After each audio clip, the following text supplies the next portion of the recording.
One, two, three. We want to welcome everybody today to Mom and Dad Talks, where our favorite two people are Mom and Dad. They are here today. Wave, Dad. There we go. Mom, wave. Mom, mom. And then we got Hanty. Oh, we got some special guests here. Who we have a special guest here? Oh, have them introduce themselves. Yes, have them introduce themselves. Jan Madden. Jan, how you doing, Jan? I'm doing great. My mom. Yes. Yes. All right. We got more guests here. Jerry Seabold. Jerry Seabold. Yes, how you doing? Good to see you, sir. Good to see you. Yes, Sandy, how you doing? Good to see you. I'm doing good. And Chris Robbins. Oh, hey, Chris. And Rocky. Yes. Oh, show them Rocky. Rocky. Okay. Oh, Rocky, There's I love Rocky. Oh, the dog. Oh, look at that puppet. Yes, the dog is so cute, everyone. Well, now that we have those introductions out of the way, we want to welcome a very special guest. Her name is Dawn Davis-Womack. She's not related to Bobby Womack, but she is.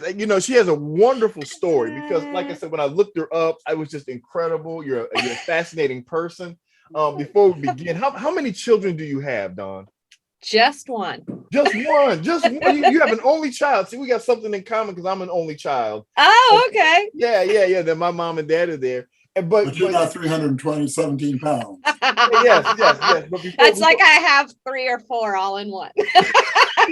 Yes. Because we're going to talk about this because you also have another fascinating story. So how was it like? Because you actually, let me show a picture of your son real quick so everybody can see your son.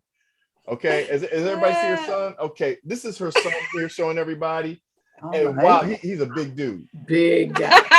He's a real big dude. All right. You know what I'm saying? And he's a good looking dude, by the way. Yeah. I agree. But what caught me really good is that, you really love your son. Not that because he's your only son, but because not everybody loves their children like that. Mhm. So how was it like raising your son and getting him to play in the NFL? What was that like, Don? Oh my gosh. How much time do we have?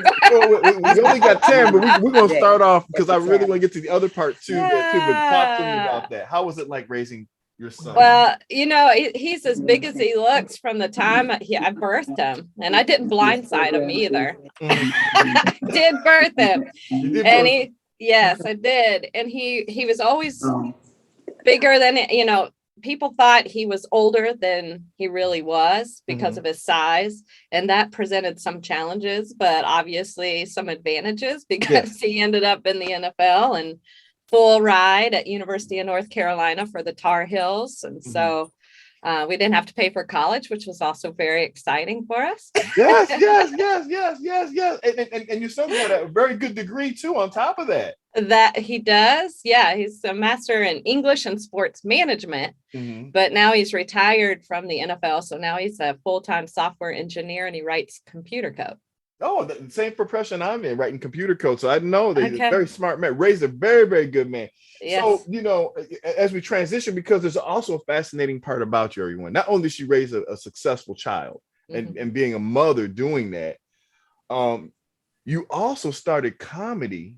Yes. Later on in life. Can you tell, how did you get into comedy? What made you, and because you just took one class from her, tell me about it. I don't take the story away from, how did you get into comedy? Well, later in life, I've had a lot of different roles in life. My background is in health and fitness. I have a master's degree, an undergraduate degree in kinesiology. So I spent 20 years in the health and fitness field at different jobs and roles. And then when my son was getting recruited all over the country in high school, during that same time, we started an athlete community service organization called Streaks Serve the Berg. And so the Blue Streaks went out and did different projects and things like that. And that journey led me to a job to do leadership workshop classes with JMU students. And that led me to a girl that I was mentoring, a young college student who wanted to go into theater, but her parents wanted her to have a more responsible degree, like accounting or something. And that was actually my first pursuit in college, was an acting student before I was a kinesiology graduate. Oh, so okay. Anyway, the long story short of that is obviously I was not an actor at the time that she met me. And so 3 weeks into our relationship, she said, I don't understand something. You seem to be all about people chasing their dreams, except you stopped chasing yours. Ooh. Ooh. So that led to figuring out how to do community theater and then background work on House of Cards and Veep. And then I wanted to talk. And then I figured out my passion was comedy. So in 2016, I said, what is the one thing that scares you the most that will make you a better comedic actor? And that was stand-up. Wow. And I did not know how to do it. And I signed up for the classes, and that really, honestly, it was supposed to be a bucket list item, and I was going to be done. Except the problem was, what had happened was, we do a public performance, and so there's a group of 50 strangers. When I did my first 8-minute set in front of anybody else outside that class, and then there was somebody in that audience that hired me for a paid gig after that. Wow. So that started it. And you're really good at that. But see, there's more than that, because not only are you're a clean comedian, and so and I on this show we really want to, and you have a Christian background in the kind of, so you have two of the best worlds in there that people don't have to cringe, and you're doing a fantastic job doing it, because like I said, I mean, you're doing God is just moving in you in such a powerful way. But you also have this thing called X2 comedy that we're seeing. Yes. Can you tell us a little bit about that here? Yes. So I live in Harrisonburg, Virginia. Is anybody familiar with where that is? So they have no clue. Okay. We're from the Midwest. We don't know. And there you go. Well, it's a Mennonite country, and it's about 2 hours south of DC. So there's a lot of, it's a smaller town, a college town, lots of cows outside the city. And so when I was starting the comedy career and stand up, I was having to go 2, 3, 4, 5, 6 hours out of town just to do it. So in 2018, a brewery approached me and said, hey, will you do comedy shows at my brewery? And I ended up doing comedy shows there for a year before, 18 months before the pandemic hit. So we did a monthly comedy show and created X2 Comedy, and it's clean comedy PG-13 because we work with the Christian comics, but we also work with the blue comics that can do a clean set. And their line of clean, y'all, much looser than my church comics. So, but it's a place where we can all come together, Christians and non-Christians alike, and share the gift and joy of laughter with everyone. So, yeah. Oh, and it's so fascinating. Like I said, I got to bring you back because you're a lot of fun, because there's more stuff to talk about here. And I hate to pigeonhole you, because you have such, depth to what you have. And usually at this time of the segment here, I turn it over to my mom and dad. And, this is the one, I don't know why I'm fuzzy, y'all. Sorry about it. Don't worry about it. We're going to work that out. So Dad, Mom, do you have any questions you want to ask our guest today, Dawn, that you're interested in? Anyone? But I think she's doing pretty good. Don't all speak at once. Oh, she's very well versed. Yeah. This is In the her question time. Do you have any questions for our guest today, Mom and Dad? And about your son? Was it an easy transition for him to go from into the NFL, or was it difficult? He was highly recruited. That is such a fantastic question, because he gets asked that, and I've heard him answer that question. I actually asked him that very question myself, so others could hear it on my podcast. But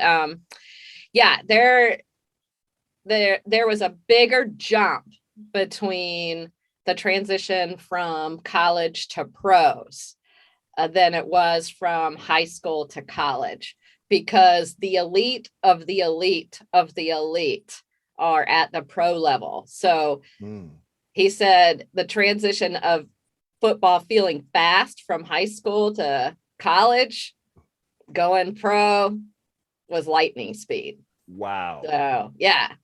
Yeah. And it's because it's like everybody is as good as I am or better. And so that really was a tough transition, not just for him, but for all of them. It was like smack in the face because of how quick it is. Yeah. Wow, that's totally amazing there. And so, you know, like I said, you have any more questions for Don here before Yes. I said to his sister. My question is really not a question. I guess it's a comment of what I noticed. I was really taken with your coming into comedy at whatever age it was. It doesn't really matter. But I noticed your laugh is infectious. Yes. and did you have that before comedy? Yes. Or did you have to learn that? No, I was born with it. I got in trouble with it since grade school. So Dawn is talking in class and or laughing all the time. That's great. I had a couple of those in my class. See, my dad's a teacher. It's hard to shut them up. It's a I love life laugh. Yes. Yes. But it's very, very distracting. Oh, man. See, my dad's a school teacher, so you know that would cause him a little heartache in the classroom and stuff. But my mom and dad, my mom loves to laugh, so is my auntie. They love to laugh and have a great time and stuff. And so, you know, Dawn, you know, before we close here, because I'm going to definitely bring you back. I want to talk about some more stuff with you. But before we close, Dawn, Mom and Dad, do you have any other questions before I ask her my last one? Oh, let's see here. That's What question can I come up with? So what year did you actually start your comedy? 2016. Yeah. 2016. Really? Okay. In 2016 is when I started comedy. 2018 is when I launched X2 Comedy, the comedy production company that puts on comedy shows. Where is X2? X2? It's based out of Harrisonburg, Virginia. You can go to x2comedy.com and check it out. Oh, okay. Yeah. Yeah. All right. Okay. Mom, And you're on do that. YouTube? But, oh, what's that? YouTube? No, well, we don't really, you know, I don't have a whole lot of stuff on YouTube yet, Oh, okay. but yeah. But you will. And so, you know, my mom, there's still hope for you for your comedy career. So yeah, Mom. Oh, you thinking about it, Mom? Yes. Oh, heavens no, honey. I'm retired and I don't want to do anything but just live from day to day. She ought to get paid for her comedy routine at this point. Yeah. She wants to get up late. But Well, when you're retired, you have nothing to do and all day to do it. so, you know, but anyway, though, you know, I mean, you know, like Dawn, before we get off, I got to ask this one last question before we close today. Dawn, can you tell me, how do we get in touch with you if we want to bring you to our church or a place or whatever? How do we get in contact with you? Let us know that. Oh, yes. Well, you can message me on Facebook at Dawn Davis-Womack, either Dawn Davis-Womack comedian or Dawn Davis-Womack, either one. Instagram, same thing. You can go to x2comedy.com and click the contact button and send me an email, or you can email me direct at dawndaviswomack@gmail.com. Dawn, you know what, you look, we got to bring you back and because you have a fascinating, because there's more to you than what meets the eye that I want to talk about next time. You've been a fantastic guest. We'll bring you on again. Until next time, you know, everybody, that you're never too old to do your dream. And Dawn, Amen. That's what I walked away from. So if you want to do that bucket list, do it. You only get one chance in this life, folks. So till One next shot. time, one shot. Till next time, we'll see you on Mom and Dad Talk. And thank you, Dawn. And thank you, Mom and Dad, and all our guests who were on today. And like I said, you guys were fantastic, and I do not know how to turn off the guys. I don't know what's going on here. We're having problems here. Oh, we're having technical difficulties? Yes, Yeah. I'm having. I did too. I'm fuzzy. Yeah, I don't know what's going on here, folks. So let me see if we can shut this thing off. Anyway.